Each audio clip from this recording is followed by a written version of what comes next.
Please join me in welcoming our very distinguished guest, Commissioner Nathan Simington, and our own Dick Wiley.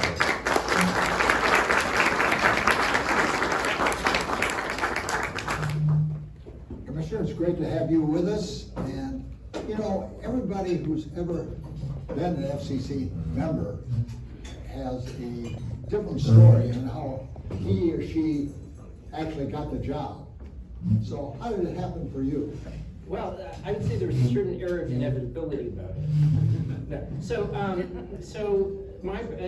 became a U.S. citizen in 2017. So the ink was still a little bit wet on my passport when I got hired to work at NTIA. That would have been, let's see, I got the first call about joining them in March of 2020, so depths of COVID. At the time, I was busy closing an $850 million credit facility for my company. And I did that March 31st, 2020. So if those of you who were closing credit facilities in March of 2020, you've got some idea of what that might have been like. When I got the call, that was during the brief period where Florida was locked down, so I was also sort of looking for a change of pace in that area, and I thought, well, you know, I'm never going to get a chance to do something like this again. I better take it. A few months later, the ball bounced in an even stranger direction, and I wound up getting nominated for the commission during the last 6 months of the first Trump administration, as we have to start saying. And as far as how that goes, I was very happy to receive the endorsement of the Wall Street Journal, which basically said we don't know too much about the guy, but we think he'll probably vote the right way on net neutrality, and there isn't time for another candidate. So I'll take it. I got a partisan vote, 49-46, and then got seated. And then I took my chair December 14th, I guess, 2020. So, in other words, there were about 5 weeks of the first Trump administration left before I went into minority and sort of throughout the Biden administration. So it's been a wild ride from start to finish, but it's been a great opportunity to learn all kinds of incredible things, work with all kinds of incredible people, and touch on all sorts of issues of national moment and international moment as we're watching telecommunications become sort of a uniform thing where it's everything everywhere all the time, and it's replacing, general purpose telecommunications is replacing other forms of connectivity.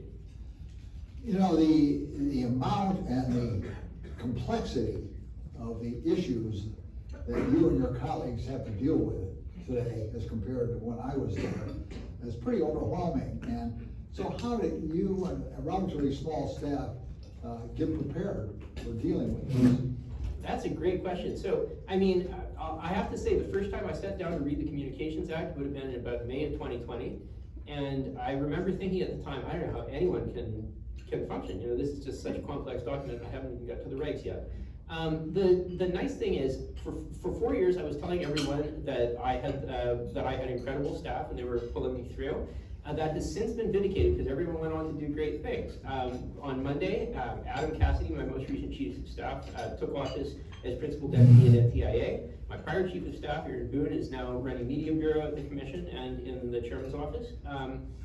Let's see, Michael Sweeney, who was my legal advisor for a little bit, is now in the West Bay. And Marco Peraza, who was my security and wireline advisor, wound up becoming a deputy chief of staff at FTC. So everyone's subsequent careers really speak for themselves on the staffing issue.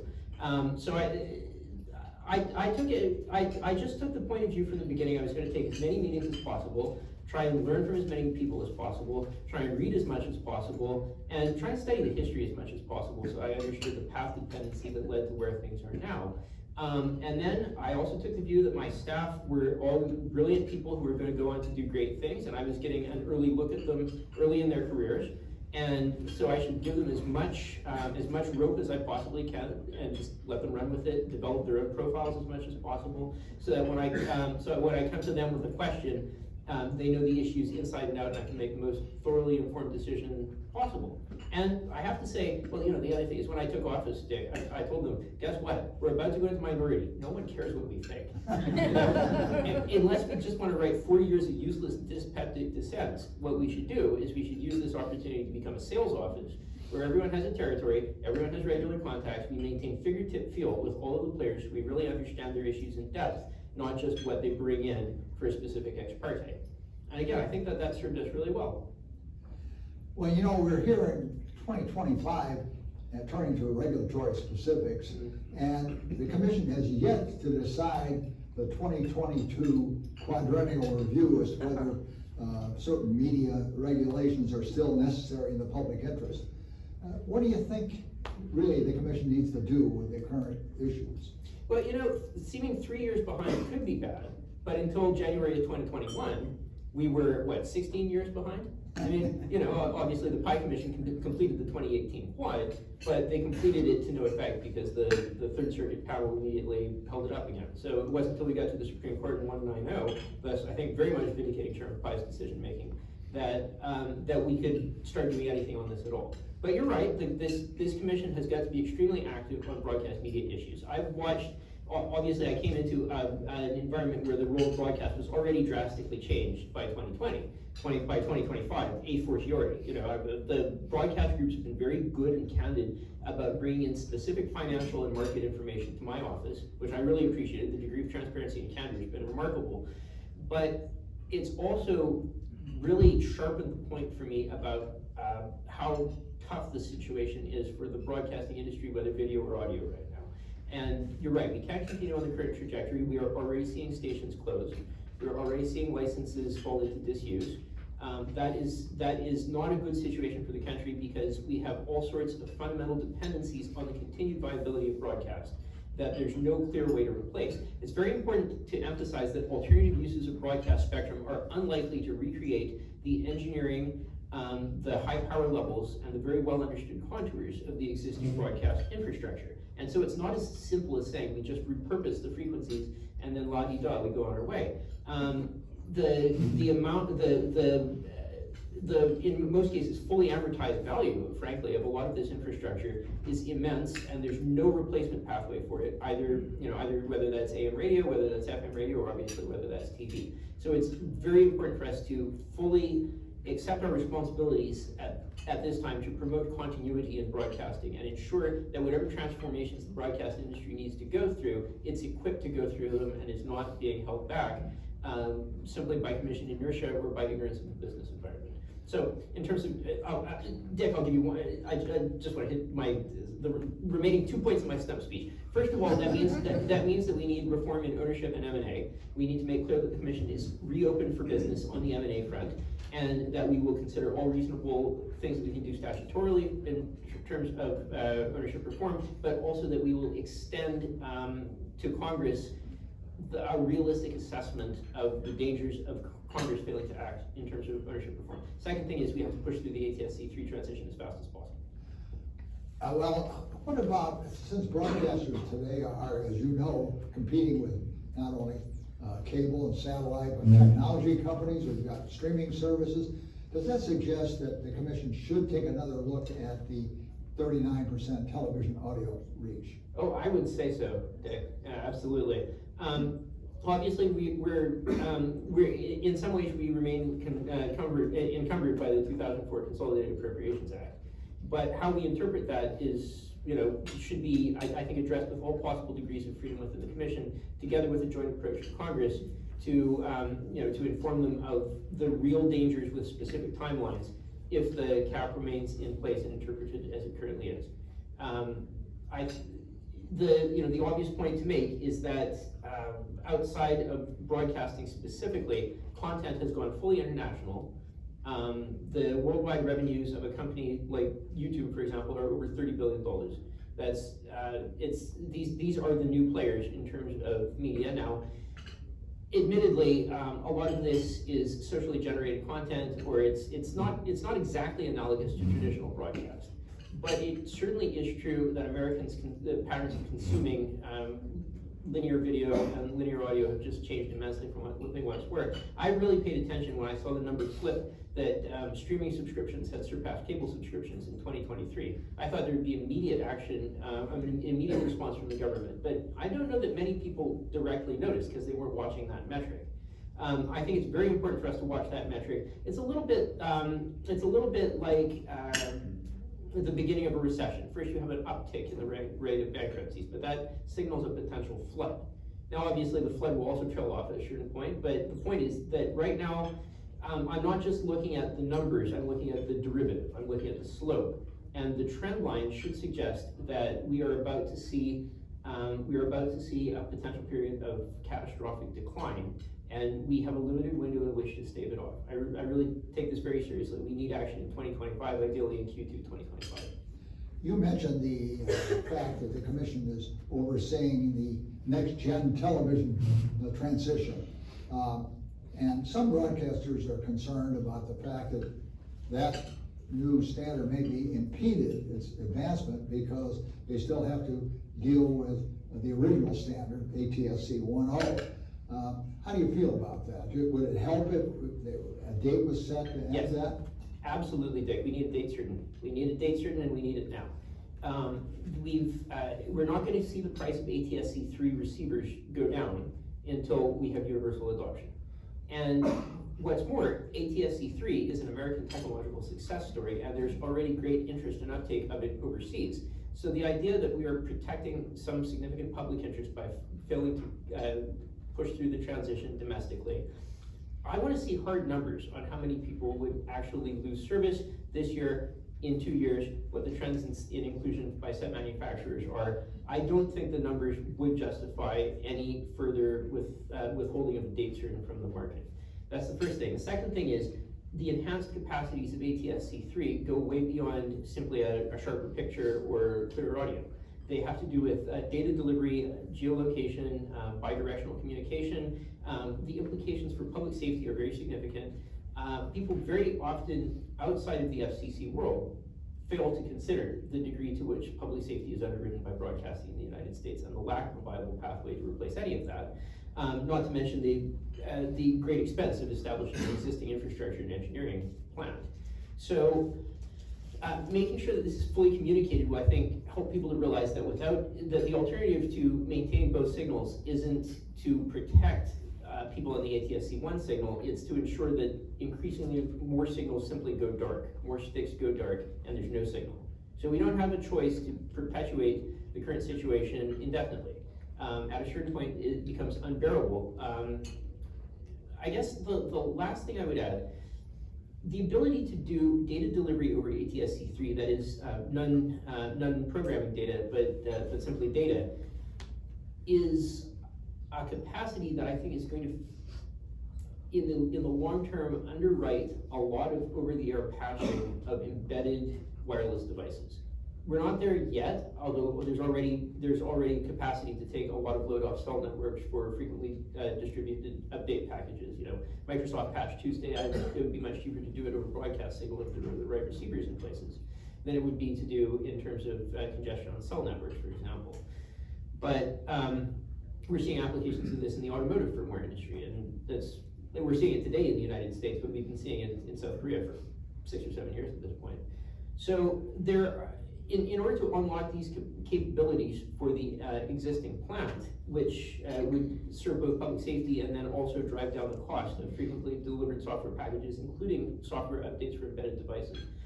I think that's not normally how people think of TV, but I think it's become very quickly how this administration thinks about TV and the future of TV, so that there's always a path to fund the broadcasting entities that are underwriting our public safety and that are really the only media entities that are subject to a public interest test. But of course, as you know, Commissioner, the FCC is also overseeing a second next-gen television, next-gen transition, 5G wireless. Do you feel that has lived up to expectations as yet? And if it hasn't, what do you hope for in the near future? That's a great question. So people often talk about skipping a generation. And the example that they point to is how Japan had a very early and successful 3G transition and then sort of got a little bit stuck there and didn't complete an LTE transition to the same degree, thus giving American companies a second bite at the apple in having a very, very successful LTE rollout. Of course, with LTE, you had true mobile broadband delivered at mass scale for the first time ever, and that was a game changer in terms of how people use their devices. I mean, there are entire companies whose entire business model is predicated on the existence of pervasive consumer broadband delivered wirelessly, and the halo effects on the entire telecommunications world of having new forms of telephony available in these ways have been immense. Not to mention always on streaming video, other things that would have seemed like science fiction. At one point a video phone was like a Jetsons thing, or it was an experimental product from AT&T with no uptake, and then all of a sudden we had LTE and FaceTime and WhatsApp and whatnot, and everyone just had a video phone, and it just seemingly happened overnight. With 5G, I think there's been real strain finding a killer app in the consumer space to the same degree. And it might just be that LTE was that good, first of all, that 5G over low band is not a Shannon limit significant improvement over LTE-A in low band. And obviously with mid-band the transition continues, but the geographic reach is inherently limited due to propagation issues relative to low band. So there are these two aspects that make it a little hard to find the killer consumer app at this point. What I find very interesting is to turn to China and to see that in China, LTE remains the predominant technology for consumer wireless, but that China has tons of 5G networks that are industrial 5G networks. My own personal view is that that's part of how China can put a $10,000 BYD Seagull electric vehicle on the road. I don't think it's cheap labor. They get cheap labor lots of places. I think it's advanced manufacturing. And anyone who's seen a Quectel or Huawei production line would know that the manufacturing is very advanced at this point. And I don't think it's just in consumer electronics. So in striving to find a killer app for 5G, China has found one. It's manufacturing. It's not a consumer-facing killer app.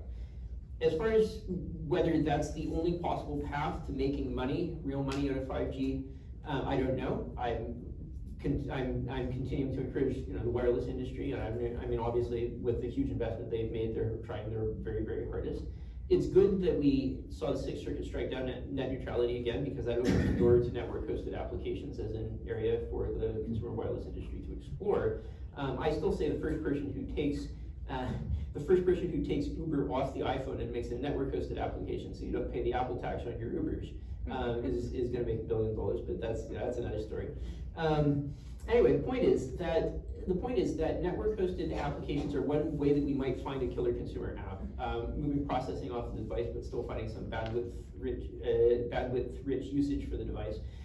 But I also think that exploring non-phone uses of 5G should lead us to ask, is 5G really about phones, or is it a technology platform that's open to things other than phones? We all remember when the computer was the big beige thing in your, on the corner of your desk, and you carried around a cell phone that was not really significantly connected to the computer. At this point, we're all carrying, sophisticated computers in our pockets, and there's been a degree of merger. And it makes me wonder if 5G might have broken loose from its roots as a phone technology and just become a technology platform generally that's capable of supporting many industrial applications, and then to what degree we would make that the paying proposition in the United States. Well, of course, the development of wireless services depends on spectrum, which is a finite resource, as you know, on which there are infinite demands. Some years ago, the FCC had a lot of successful spectrum auctions, but it has been so much recently. And in 2023, the Commission's auction authority even expired. So what do you think it's going to take to make Congress, you can restore that very important authority? Well, I mean, it's very significant because after all, the Commission is the intellectual home of spectrum auctions, which have been an international success story.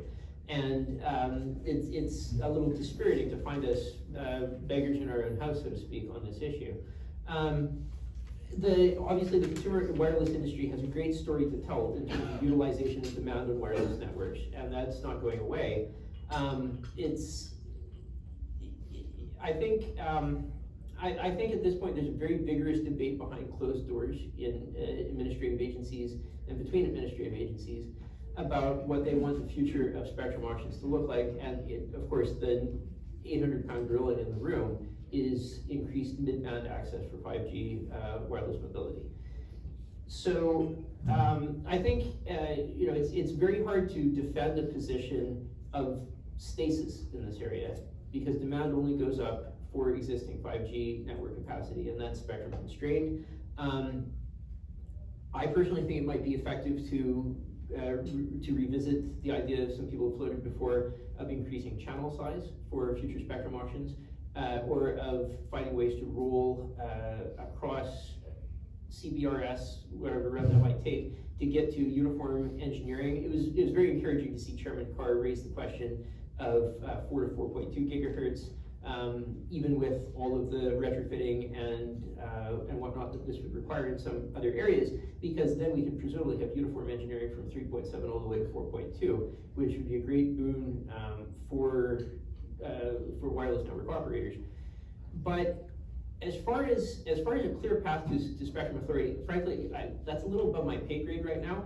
I think the real question is going to be how do other areas of the administration feel that mid-band commercialization would further promote their policy goals in areas such as trade and manufacturing, beyond the question just of how could we better service the consumer wireless mobility industry, as fraught and important a question as they may be. So I would say 60 days in, it's all up in the air. As you know, last year, the Supreme Court handed down two very key decisions. One was, the JARCSI, which you had a lot of interest in, and the other is Liberal Right, dealing with deference to agencies. As we look forward going in the future, what do you think that the loss of Chevron deference is going to deal with your decision-making at the FCC and other regulatory agencies? Absolutely. Well, so the FCC obviously has a colossal body of precedent, and unpicking the degree to which administrative deference has been a reliance part of how the FCC has operated since, I guess in the period 1984 to 2024, is an ongoing and thorny problem. And it's one of these things where even with best efforts, you don't always get it 100% right. Certainly in terms of future agency decision-making at the Commission, things that would rely on us adopting a different interpretation from a court are probably off the table at this point. So, in case the Ninth Circuit had worries about its 230 jurisprudence, well, I think for now the Commission has been somewhat constrained in its ability to read the statute differently than the Ninth Circuit did in the early 2000s. As far as the general standard of administrative deference at the Commission, though, it's also worth turning to the enforcement power. I'm glad you brought up. I still can't figure out how to pronounce that case. I've heard Jarkessi. Jarkessi. I sort of thought at one point it might be French, Jarkessi. But like Sarkozy, but I can't figure it out. Oh, and on that one, you said that you're not going to vote for any fines on enforcement proceedings until the Commission starts some sort of proceeding that will address their authority. I think that's the minimum thing that we can do, because I think a straight reading of Jarkessi as applied to both the NAL process and the NOA process says that both are unavailable. I think we're going to see test cases, and I think the Commission, unfortunately, is going to lose, because I, frankly, have had to vote no on some cases where I really wanted to vote yes. Like, don't mistake deference to the Supreme Court for endorsement of the behavior in these cases. In most cases, it's not. I mean, I'm voting no on pirate radio, for heaven's sake. But I truly feel that I have no choice. That Jarkessi has put us in such a bad spot relative to what Congress thought that we were able to do prior to that case. And when does anyone ever think about the 7th Amendment in connection with the FCC? Well, we have to start thinking about it now. We've been put in such a bad spot by the Supreme Court that, unfortunately, it's a little bit like being in a car wreck. You've got to pick yourself up and figure out what you're going to do next. Unfortunately, the traffic around you doesn't stop. And I could wish, I guess, that we were in a different situation, but this current court has a different view of administrative law from that which predominated in the fairly recent past, the time when most people were coming up in their careers. As far as remedies, yeah, it's important that the commission, I think, open a proceeding on this. I think that's the minimum that we would do to sterilize ourselves against further risk of just seeing a test case brought that we completely lost, and where we would have to go to Congress and say, look, we need some statutory relief here, because we ignored it until it got too serious to ignore, and now we get nothing. I think it's a really bad look for us to not start a process like that and front run Congress, so that at minimum we have stakeholder consultations on the record from all the major players. That would be a valuable source of information for Congress, even if we were to ultimately lose a case on that. I think it's a bad look for a court to look at the commission and say, well, you treated jarcossy as though it wasn't real. But there's a widespread consensus among the administrative practice bar that it is in fact real, and that this is what it means for you folks. I mean, the white paper's been out for 8 months on this now. I understand certainly why Chairwoman Rosa Wursel did not directly address this, because it was the last 6 months of her chair, and she had business to get through, and it was a curveball. And obviously, Chairman Carr has had a rush of business as well. But I think that this has become too serious a problem for the commission to ignore any longer, and I think we're going to see test cases, and I really want to front run the process as much as possible. I think Congress is going to have questions for us if we don't. I've got a number of other questions, but I want to give this audience a chance to deal with our very articulate guest. Some questions from the floor. Aha. I'll be the first. Commissioner David Grossman with CTA. We've talked on a number of occasions about the U.S. Cyber Trust Mark. Bipartisan support, industry support. How do you think that process is going within the commission, and do you remain optimistic of seeing the program launch later this year? Yes, I do. And so first of all, Mr. Chairman, some would say articulate, some would say prolix, but I'll try and keep it to the point.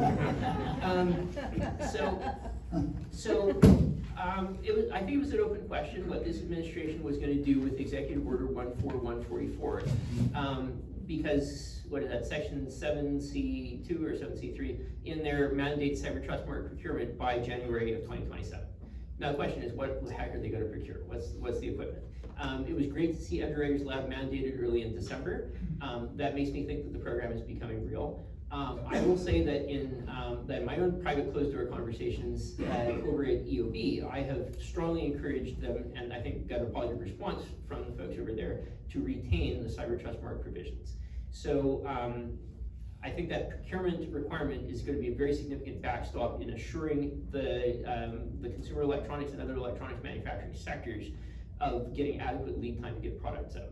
People don't realize how many product categories there are.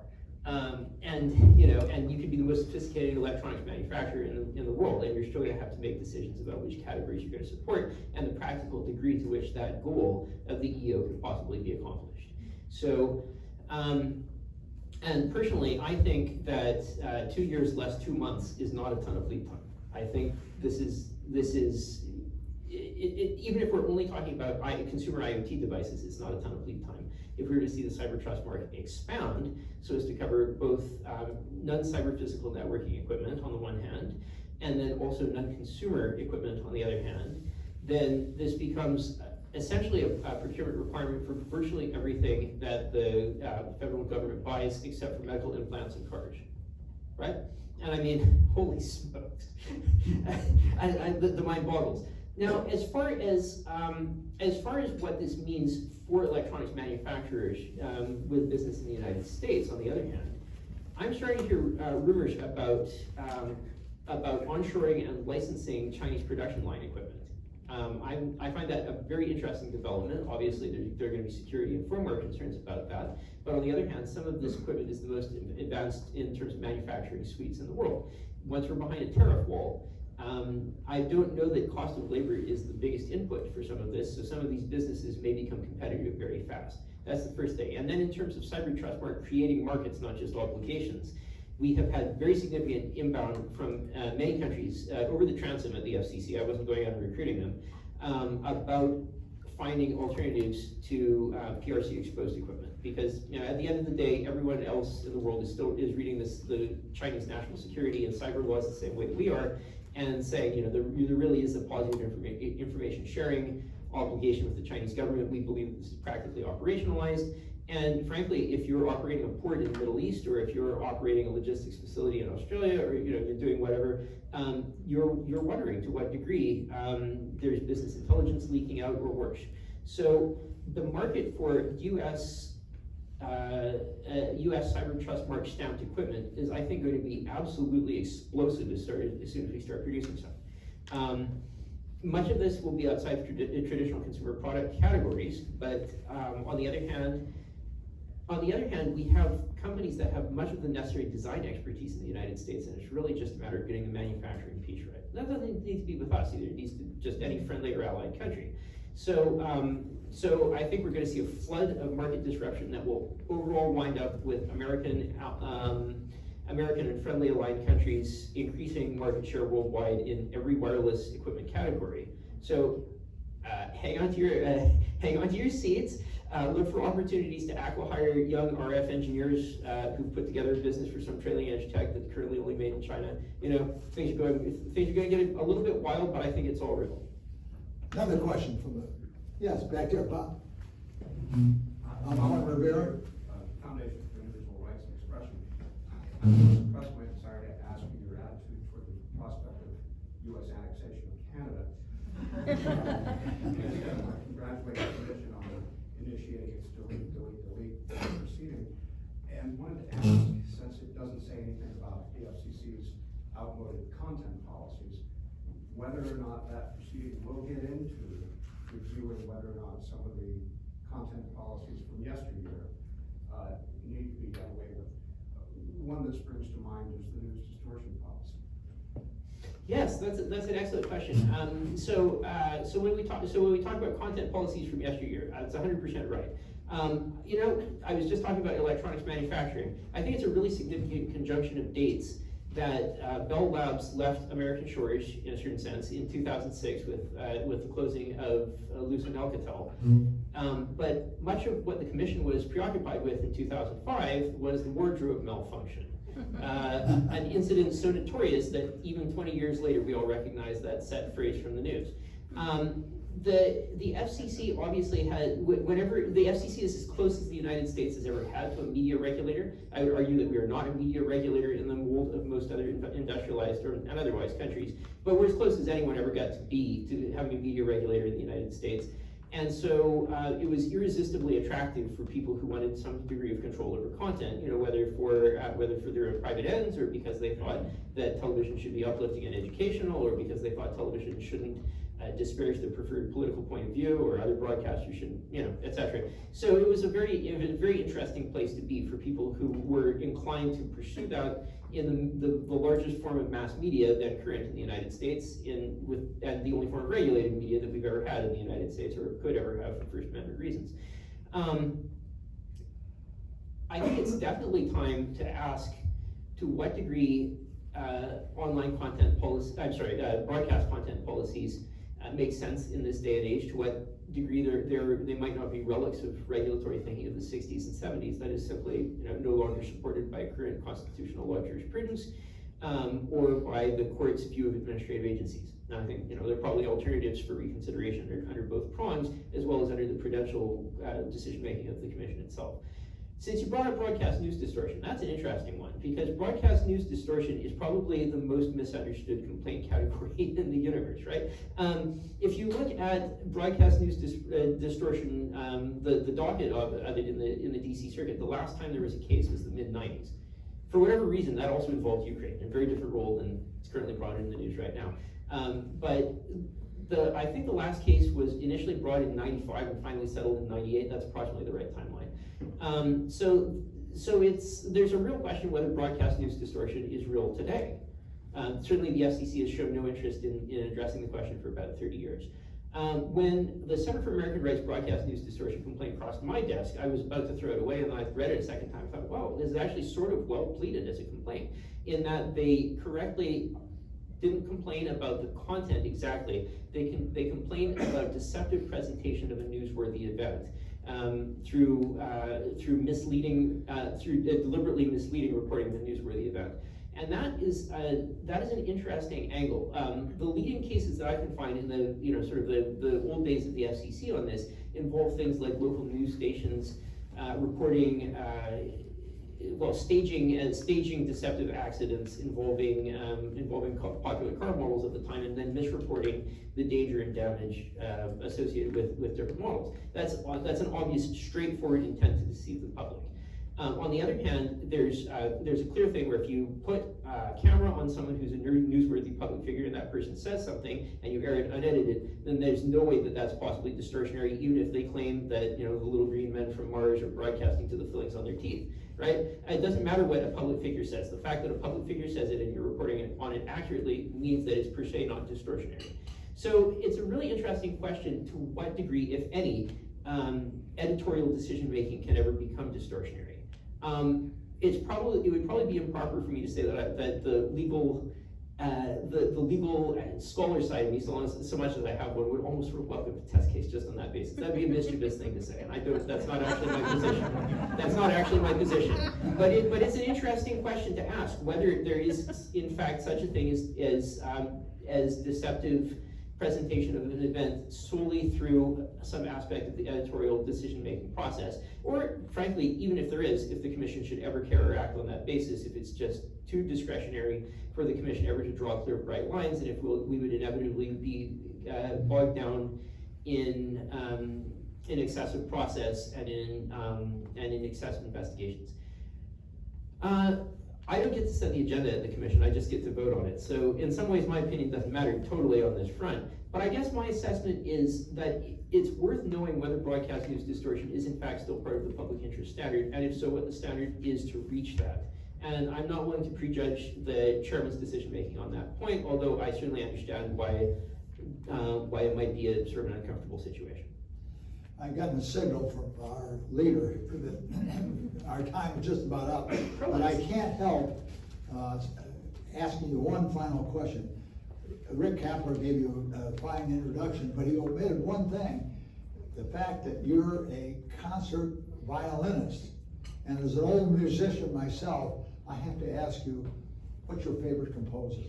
Favorite composer? Well, so in 2005, I got a grant from the Pressure Foundation to go study the unpublished works of the Romanian composer George Enescu. So I would have to pick Enescu. I think the Enescu Third Violin Sonata is the best one that was written in the 20th century. And your wife is? And my wife is also Romanian. Okay. Yes. Admittedly, confluence of interest there. Well, I should say, since I'm an old euphonium horn player, mine is John Philip Sousa. So And thank you very much, Commissioner. Let's give him a hand.